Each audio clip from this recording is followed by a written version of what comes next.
Mi padre me humilló en la boda de mi hermana llamándome un error. Me fui sin palabras, pero mi venganza fue implacable. 2 meses después, mi familia me suplica piedad.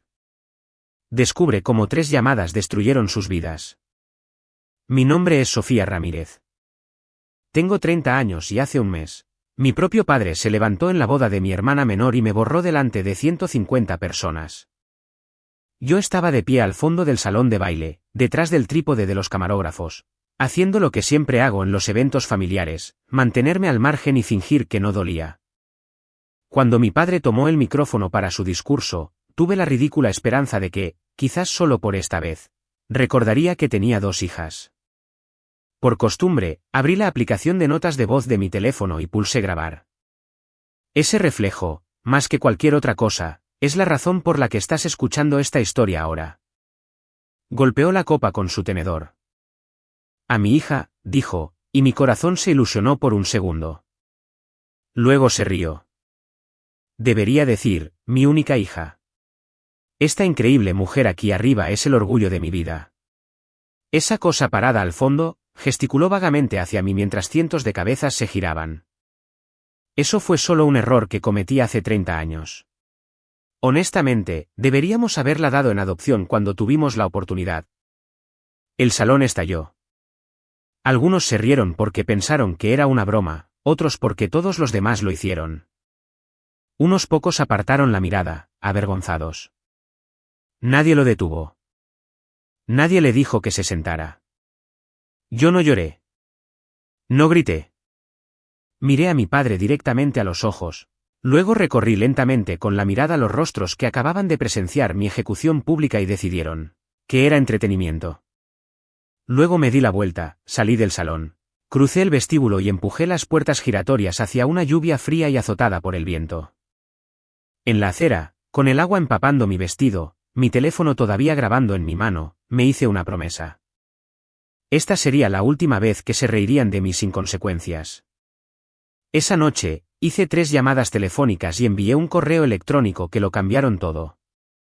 2 meses después, mi teléfono se iluminaría con 68 llamadas perdidas y mensajes de las mismas personas que se rieron, todos gritando la misma pregunta: ¿qué nos hiciste? Antes de contarte lo que hice, como esas 3 llamadas y un correo electrónico convirtieron la broma de mi padre en su peor pesadilla. Dime esto, ¿qué hora es donde estás ahora mismo? ¿Y desde dónde estás viendo esto? Quiero ver hasta dónde puede viajar la verdad sobre el error que fue mi vida. La mañana después de la boda, me desperté en mi sofá en Boston, todavía con el vestido arruinado. El rímel se había secado en los bordes de mis ojos, mi teléfono sobre mi pecho. Lo primero que hice fue darle al play a la grabación.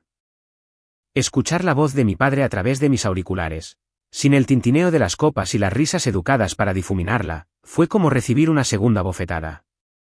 La escuché hasta el final, hasta el momento en que el salón rugió y mis tacones resonaron en el suelo de mármol mientras me marchaba. Luego pulsé guardar, renombré el archivo evidencia, discurso boda, y lo subí a la nube de almacenamiento cifrado que uso para el trabajo. Soy consultora de ciberseguridad para hospitales. Hacer copias de seguridad de datos sensibles es mi segunda naturaleza. Ayer eran historiales de pacientes y registros de ransomware. Hoy era la voz de mi padre llamándome un error. Me había contado 1000 historias para sobrevivir los últimos 30 años. Es de la vieja escuela. Es solo su sentido del humor. Estás exagerando. Pero al volver a escucharlo, no había forma de suavizarlo. Quería decir cada palabra. ¿Y si estaba dispuesto a decir eso en un micrófono en público, qué más estaría dispuesto a hacer cuando nadie estuviera grabando? La primera llamada que hice esa noche, bajo la lluvia, fue al único adulto de mi infancia que siempre pareció silenciosamente horrorizado por la forma en que me trataban, el hermano menor de mi padre. Para mí, siempre había sido el tío Esteban. Para el resto del mundo, era Esteban Vargas, ex cofundador de la empresa de mi padre antes de retirarse bajo misteriosas circunstancias hace 10 años. Cuando contestó, su voz sonaba somnolienta y preocupada. Sofía, ¿estás bien? Vi que cortaron la transmisión en vivo, pero... ¿Escuchaste lo que dijo? Mi voz no tembló. Salió fría. ¿Escuchaste el discurso? Hubo una pausa, luego una lenta exhalación. Tu primo me envió el clip, dijo en voz baja. Lo he visto 3 veces.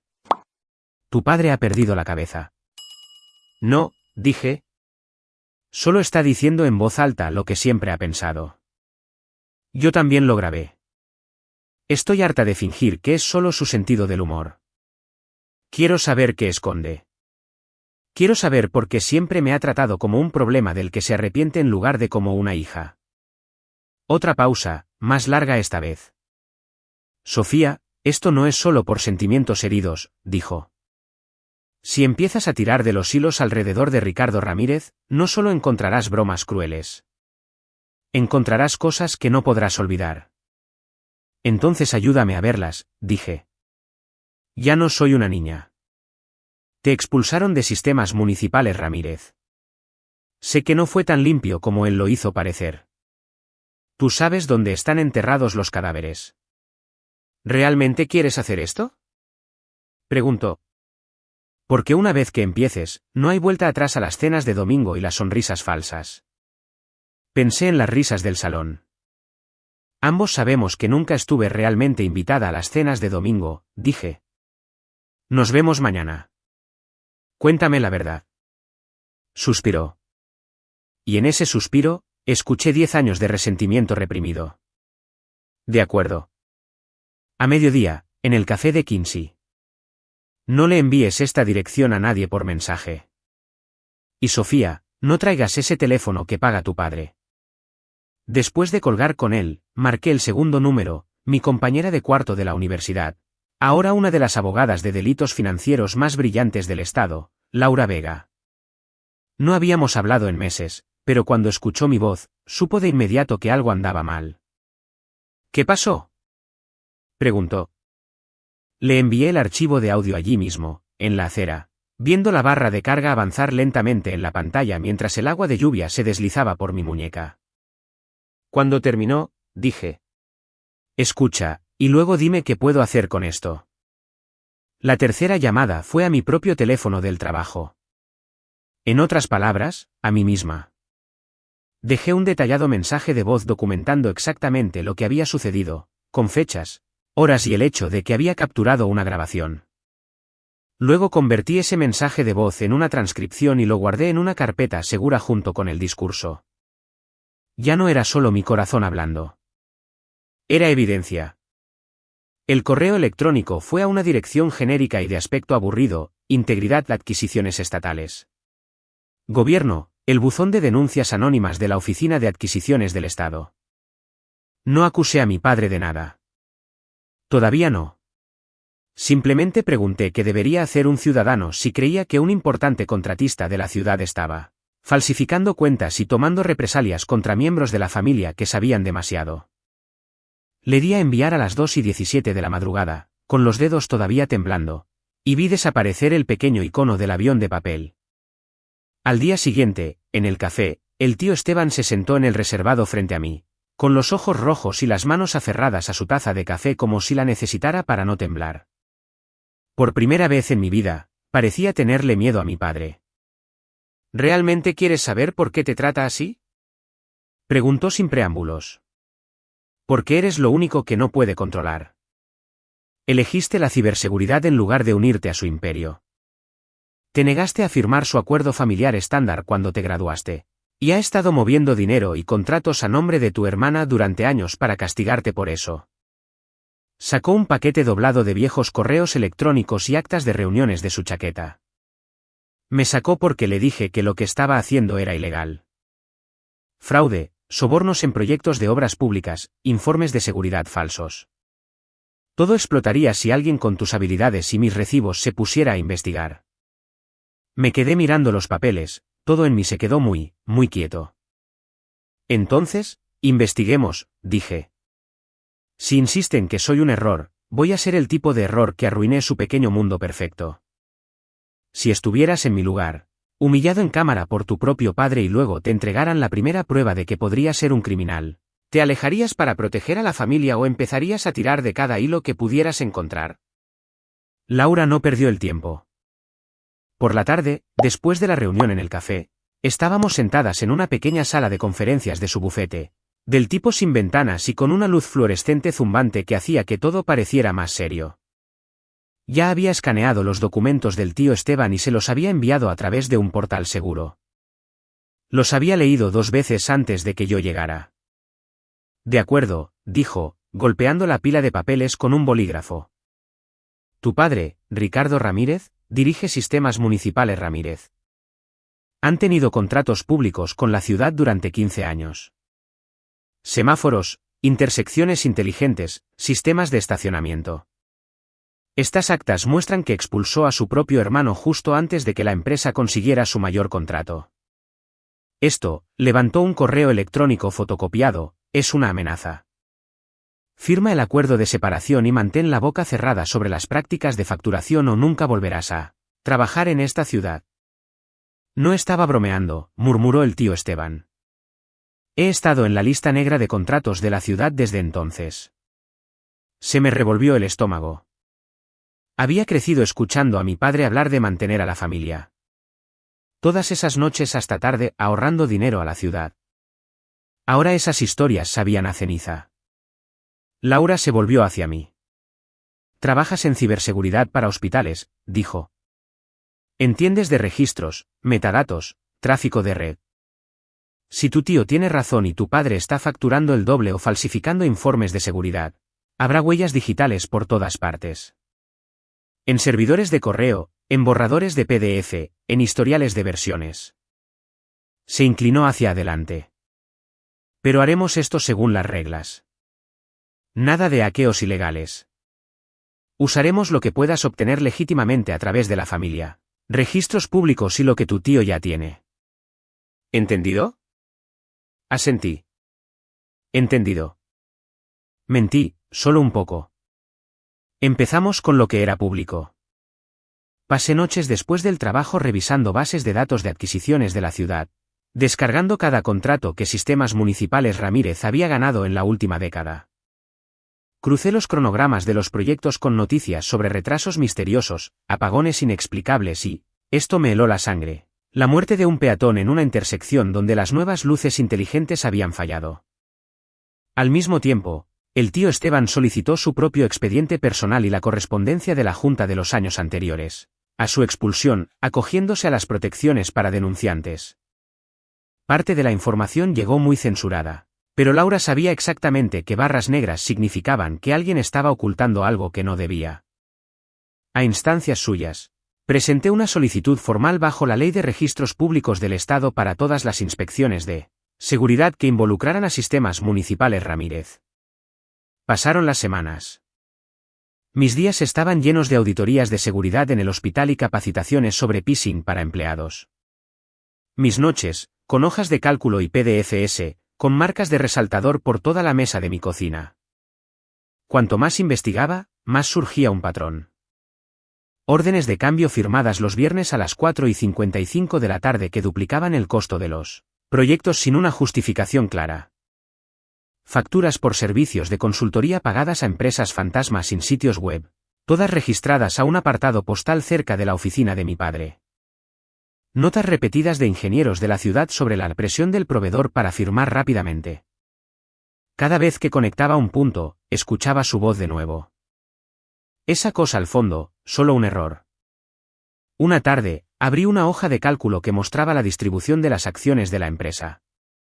Fue entonces cuando su favoritismo se volvió más que emocional. Se volvió financiero. Hace 5 años, a mi hermana Ana se le había regalado una participación del 25% en Sistemas Municipales Ramírez en reconocimiento a sus contribuciones en marketing y estrategia. Mi nombre no aparecía por ninguna parte. Sin embargo, había una firma familiar en una línea etiquetada como renuncia a futuras reclamaciones sobre los bienes familiares. La mía. Fechada en la semana en que me gradué de la universidad. Ahora recordaba el documento. Lo había llamado un formulario estándar para simplificar la planificación de la herencia, y me lo había puesto delante en una ruidosa cena de graduación. Había firmado sin leer, demasiado abrumada y ansiosa por evitar una pelea. Mis manos se cerraron alrededor de la impresión hasta que el papel se arrugó. Esa noche, le envié todo a Laura. Te manipuló para que firmaras la renuncia a tus derechos y así poder canalizar activos a tu hermana, dijo por teléfono. Es repugnante, pero también puede ser una palanca, especialmente si podemos demostrar un patrón de coacción y represalias. ¿Represalias como humillarme públicamente para asegurarse de que nunca lo desafíe? Dije. Exactamente, respondió ella. Construimos una línea de tiempo, mi graduación, la renuncia, la salida forzada del tío Esteban, el gran contrato con la ciudad, las luces que fallaban, el discurso de la boda. La línea que iba de broma familiar a arma se volvió dolorosamente clara. 2 semanas después de nuestra inmersión profunda, recibí un correo electrónico del buzón de integridad de adquisiciones al que había escrito después de la boda. No era una respuesta automática esta vez. Era de una persona real, un oficial de cumplimiento llamado Marcos Jiménez, preguntando si estaría dispuesta a hablar confidencialmente sobre posibles irregularidades que involucraran a Sistemas Municipales Ramírez. Me quedé mirando la pantalla durante mucho tiempo. Este era el momento. El momento en que mi humillación familiar, privada, mezquina y aparente, colisionaba con la ley real. Le reenvié el correo a Laura. Llamó en cuestión de minutos. Si hablas con ellos, Sofía, esto deja de ser solo una fantasía de venganza, dijo. Se convierte en un caso de denuncia. ¿Estás preparada para eso? Para citaciones, para audiencias, para que tu familia sepa que fuiste tú. Pensé en mi padre levantando su copa, en el salón estallando. Pensé en mi madre apartando la mirada en lugar de intervenir, en mi hermana riéndose para no arruinar el ambiente de su boda. Él decidió hacerme la villana de su historia hace mucho tiempo, dije. Si voy a ser la villana, más vale que sea la que dice la verdad. Acepté la reunión. La programamos para dentro de 3 semanas para darle tiempo a Laura a prepararse. En esas 3 semanas, la energía en la casa de mis padres, donde técnicamente todavía alquilaba el pequeño apartamento del ático, pasó de ser fría a paranoica. Mi padre empezó a cerrar con llave su oficina en casa. Mi madre saltaba cada vez que sonaba el teléfono fijo. Las conversaciones susurradas morían en el segundo en que entraba en la cocina. Sabían que tramaba algo. Todavía no sabían qué, pero estaban a punto de descubrirlo. Si descubrieras que el dinero de tu familia y tu propia anulación se construyeron sobre mentiras y papeleo amañado, ¿mantendrías la paz o te arriesgarías a hacerlo estallar todo para sacar esos secretos a la luz? Si hay algo que te enseña a trabajar en ciberseguridad, es lo descuidadas que son las personas con sus contraseñas. Mi padre no era una excepción. Años atrás, cuando le ayudé a configurar su primer smartphone, insistió en usar la misma contraseña simple que siempre había usado. Le rogué que la cambiara. Se negó. A nadie le interesan los correos de un viejo, se había burlado. No era mi cliente, así que lo dejé pasar. Ahora, sentada en mi ático con el resplandor de mi portátil en la cara y la grabación de la boda en mis auriculares, abrí una ventana de navegación privada y escribí la dirección de correo web de Sistemas Municipales Ramírez. Dudé. La advertencia de Laura sobre seguir las reglas resonaba en mi cabeza. Pero luego recordé la renuncia que había firmado a los 22 años. La forma en que había armado mi confianza. Él nunca había seguido las reglas cuando se trataba de controlarme. ¿Por qué seguía yo jugando limpio? Introduje su dirección corporativa y la vieja y perezosa contraseña. La bandeja de entrada se cargó. Cientos de mensajes, negociaciones de contratos, chistes reenviados, algunos memorandos a todo el personal donde felicitaba a mi brillante hija Ana por una presentación. Nada sobre su hija error. Por supuesto. No curioseé por diversión. Configuré una regla simple y silenciosa. Cualquier correo electrónico que enviara o recibiera con ciertas palabras clave, auditoría, inspección, orden de cambio, mi nombre, se reenviaría automáticamente a una nueva cuenta cifrada que había creado bajo un alias aleatorio. Luego cerré la sesión. Si alguna vez sufría una brecha de seguridad, no habría un rastro obvio que llevara a mí. En cuestión de días, los correos reenviados comenzaron a llegar. Un hilo con un ingeniero de la ciudad que se resistía a firmar antes de tiempo. Mi padre respondiendo, ya nos hemos encargado de tu supervisor. No te preocupes. Un intercambio con un banquero sobre mover esa última parte al fideicomiso de AR antes de fin de año. AR solo podía ser Ana Ramírez. Y luego, un jueves, apareció un correo con un asunto que me puso la piel de gallina: cena familiar el sábado. No me lo enviaron directamente. Era de mi padre a mi madre y mi hermana. Tenemos que volver a poner a Sofía en su sitio antes de que haga algo estúpido, había escrito. Mantengámoslo en calma. Hagamos que parezca que queremos escucharla. Tendré los papeles listos. Mi madre respondió: ¿Estás seguro de que esto funcionará?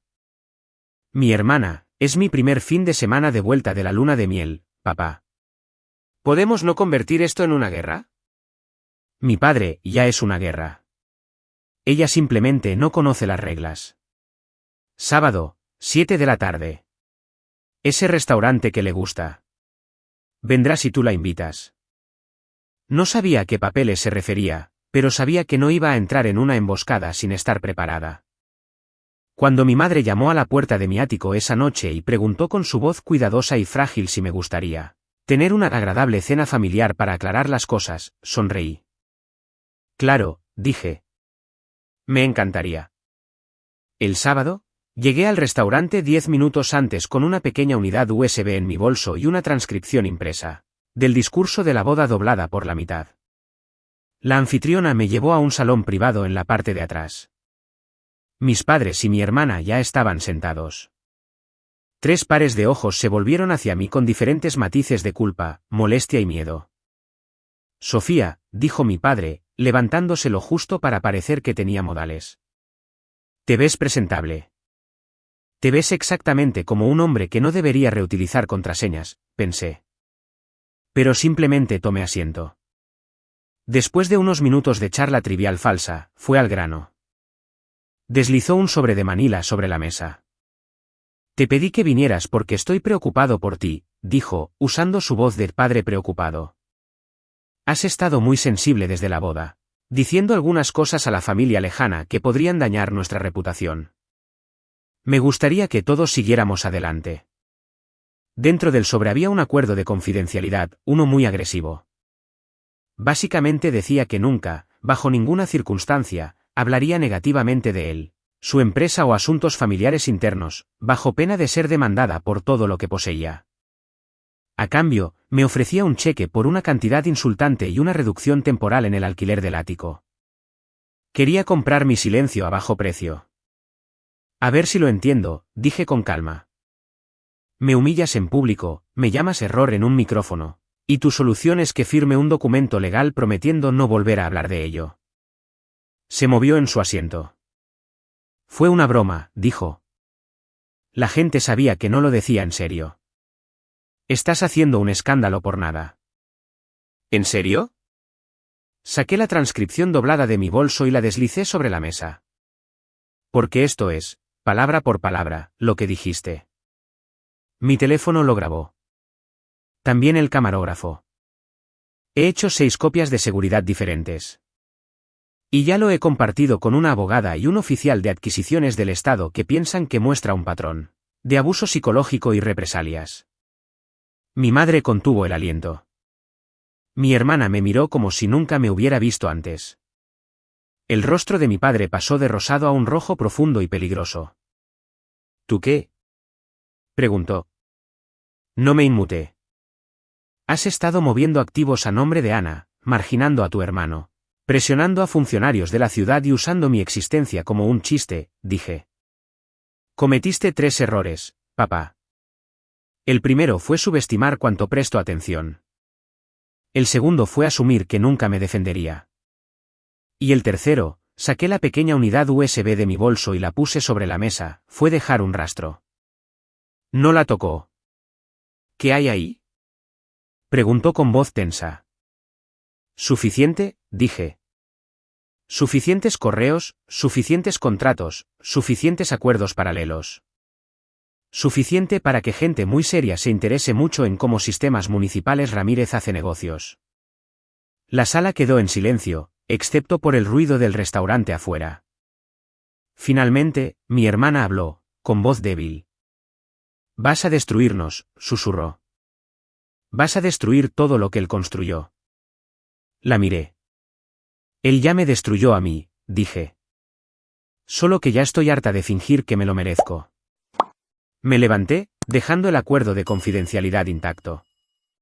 Me invitaste aquí para ponerme en mi sitio, dije. Considera esto mi notificación oficial de que he salido de ese sitio por completo. Mientras salía del restaurante, la voz de mi padre me siguió. Sofía, no te atrevas a hacer algo que no puedas deshacer. No miré atrás. Deberías haber pensado en eso antes de agarrar el micrófono, grité por encima del hombro. Si tu familia te sentara, te sonriera y te deslizara un acuerdo de confidencialidad sobre la mesa para silenciarte, ¿lo firmarías por el bien de la paz o te marcharías y dejarías que tuvieran miedo de lo que podrías hacer a continuación? Las consecuencias de la cena familiar llegaron rápido. Mi padre dejó de hablarme por completo. Los mensajes de texto de mi madre se convirtieron en mensajes breves y neutros sobre el correo y las facturas. Pero fue mi hermana, Ana Ramírez, quien me sorprendió. 2 días después de la cena, llamó. ¿Podemos hablar?, preguntó, con voz tenue. Nos encontramos, no en un café como en una película cliché, sino en el rocódromo donde solía ir para despejar mi mente. Entre semana, estaba casi vacío. Nos sentamos en las colchonetas bajo una pared de agarres de colores brillantes mientras una lista de reproducción pop sonaba de fondo. Ana parecía fuera de lugar con sus leggings de diseñador y sus zapatillas impecables. Elegiste un campo de batalla interesante, dijo, mirando hacia la pared. Tú elegiste un momento conveniente para recordar que existo, respondí. Ella hizo una mueca. De acuerdo, me lo merezco. Por un momento, simplemente nos quedamos sentadas. 2 mujeres que compartían ADN y casi nada más. Ana era todo de lo que mis padres presumían, pulcra, complaciente, la directora de marketing perfecta para la empresa de mi padre. Yo era la que se ganaba la vida rompiendo cosas y diciéndole a la gente dónde fallaba su seguridad. No sabía que iba a decir eso en la boda, soltó de repente. No lo habría dejado. ¿Te reíste?, dije. Me miraste directamente y te reíste. Se sonrojó. Entré en pánico. ¿Vale? Todo el mundo me estaba mirando. Era mi noche de bodas y él estaba borracho. Y pensé que si lo hacía parecer una broma, quizás no sería tan horrible. ¿Y qué tal funcionó?, pregunté. ¿Se siente menos horrible ahora? Tragó saliva. No. Hubo una pausa. Pero Sofía, ir a abogados, hablar con oficinas estatales. Estás llevando esto demasiado lejos. Saqué una impresión de mi bolso, no del discurso de mi padre esta vez, sino del registro de accionistas que había encontrado. Señalé la línea con sus iniciales. Te dio una 1/4 parte de la empresa, dije. Mientras tanto, me engañó para que firmara la renuncia a mis derechos llamándolo papeleo estándar. ¿Quieres hablar de ir demasiado lejos? Se quedó mirando el papel, su rostro perdiendo el color. No sabía nada de esto, susurró. Me dijo que no estabas interesada en el negocio. Que dijiste que no querías nada de él. Dije que no quería ser su empleada, corregí. Nunca dije que no quería un padre. Levantó la vista hacia mí, con los ojos brillantes. Él pagó mi boda, dijo. Pagó mi máster. Cuando no conseguí ese primer ascenso, creó un puesto para mí. Pensé que solo me estaba apoyando. Estaba comprando tu lealtad, dije suavemente. Y castigándome a mí por no ser moldeable. Se abrazó a sí misma. ¿Y ahora qué?, preguntó. ¿Lo quemas todo y lo llamas justicia? No quiero que te quedes sin casa, Ana, dije. No quiero que te castiguen por cosas que no sabías. Pero estoy harta de dejar que se salga con la suya hiriendo a la gente y escondiéndose detrás de la familia. La ciudad merece saber si sus sistemas son inseguros. Sus empleados merecen saber por qué su tío desapareció. Y yo merezco no ser llamada un error por el hombre que me creó. Sigue siendo nuestro padre, dijo ella, desesperada. Es el único que tenemos. No, dije en voz baja. Es el único padre que compartimos por sangre. Eso no es lo mismo. Nos quedamos en silencio un rato, escuchando a alguien caerse de una ruta y aterrizar en la colchoneta con un golpe sordo. Finalmente, Ana habló de nuevo. Si sigues con esto, dijo, irá a por ti. Legalmente, emocionalmente, con lo que sea. Dirá que eres inestable. Les dirá a todos que esto es porque estás celosa de mí. Lleva diciendo eso toda mi vida, dije. La diferencia es que esta vez tengo pruebas. Ella asintió lentamente, luego se levantó. No puedo ayudarte, dijo. No abiertamente. Le debo demasiado. Puede arruinar mi carrera. Dudó. Pero mamá también ha estado escondiendo cosas. Extractos bancarios, cartas de la ciudad. Los guarda en un cajón con llave en su oficina en el edificio del distrito. Si quieres saber cuán profundo es esto, ahí es donde yo miraría. La miré fijamente. ¿Por qué me dices esto si no estás de mi lado? Esbozó una pequeña sonrisa triste. No dije que no estuviera de tu lado, dijo. Dije que no puedo aparentar que lo estoy. Mientras se alejaba, me di cuenta de que la niña de oro no era tan ciega como había pensado. Solo estaba más enredada. Si tu hermano te dijera que no puede apoyarte en público, pero en secreto te diera la llave del siguiente secreto, ¿lo odiarías por su cobardía o lo verías como el único valor que puede permitirse? Mi madre, Linda Ramírez, había pasado su carrera en la educación. Para cuando todo esto sucedió, era subdirectora del distrito escolar, pulcra, diplomática y muy buena fingiendo que los problemas no existían si reconocerlos podría alterar el orden. Su oficina estaba en el tercer piso de un soso edificio administrativo cerca del centro. Había estado allí algunas veces para dejarle almuerzos olvidados cuando era adolescente. Nunca había ido a enfrentarla como adulta. Llamé y le pregunté si podíamos hablar. Estoy ocupada, dijo automáticamente, luego suspiró. Pásate a las 4. Tendremos unos minutos antes de mi preparación para la junta. A las 4 en punto, pasé por la recepción.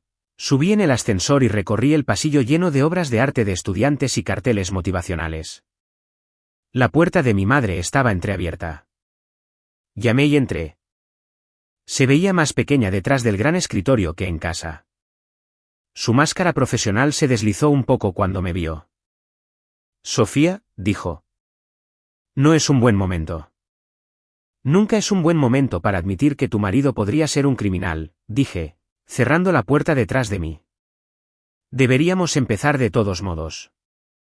Sus ojos brillaron. Cuida tu tono, espetó. Luego, más bajo. ¿Qué quieres? Me senté sin que me invitaran. Hablé con Ana, dije. Me dijo que guardas documentos financieros en un cajón con llave. Extractos, cartas de la ciudad, cosas que no quieres que papá sepa que todavía tienes. La mano de mi madre se movió hacia el cajón tan rápido que fue casi cómico. Ella no tenía ningún derecho. Tú no tenías ningún derecho a quedarte ahí en esa boda y dejar que me llamara un error, interrumpí. No tenías derecho a ayudarle a esconder dinero y a expulsar gente y a fingir que no lo sabías porque eso mantenía la casa bonita y las vacaciones pagadas. Se desplomó hacia atrás, la lucha abandonando sus hombros. Por primera vez, parecía cansada, vieja. No entiendes la posición en la que estoy, dijo. Él lo controla todo. La casa, las cuentas de jubilación, tu matrícula, la de Ana. Si presiono demasiado, amenaza con cortarnos el grifo, con irse y llevárselo todo. ¿Sabes lo que es construir toda tu vida alrededor de alguien que puede arruinarte con una sola firma? ¿Sabes lo que es crecer en esa casa? Repliqué. Aprender que el amor es condicional y que la humillación es solo bromear. Verte apartar la mirada cada vez que se pasaba de la raya. El silencio se cernió entre nosotras por un largo momento. Entonces mi madre susurró. Abre el cajón. Hice una pausa. ¿Qué? Ábrelo, repitió, con voz plana. Si vas a destrozar esto, más vale que veas todo el desastre. Rodeé el escritorio. Desbloqueó el cajón con una pequeña llave plateada y lo abrió. Dentro había carpetas cuidadosamente etiquetadas: refinanciación casa 2018, fondos universidad, sistemas municipales Ramírez, varios. Saqué la última. Dentro había copias de cartas de la oficina de adquisiciones de la ciudad planteando serias dudas sobre discrepancias en la facturación. Una notificación de advertencia sobre una posible suspensión de futuros contratos si los problemas no se resolvían. Una nota manuscrita con la inconfundible letra de mi padre: no te preocupes, yo me encargo de esto. Debajo, extractos bancarios que mostraban grandes transferencias de cuentas de empresa a un fideicomiso a nombre de mi hermana, y retiradas de lo que se suponía que era un fondo universitario a mi nombre, con fechas que coincidían con importantes emergencias familiares. Recordaba vagamente viajes repentinos, reparaciones misteriosas que se pagaban solo en efectivo. Sacó dinero de mi educación para tapar los agujeros de su fraude, dije, aturdida. ¿Tú firmaste esto? La firma de mi madre estaba junto a la de mi padre en varios documentos. Dijo que lo devolveríamos, susurró. Dijo que era temporal.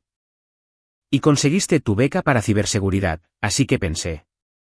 Su voz se apagó. Era más fácil no pensar en absoluto. Pasé a la parte de atrás de la carpeta y me quedé helada.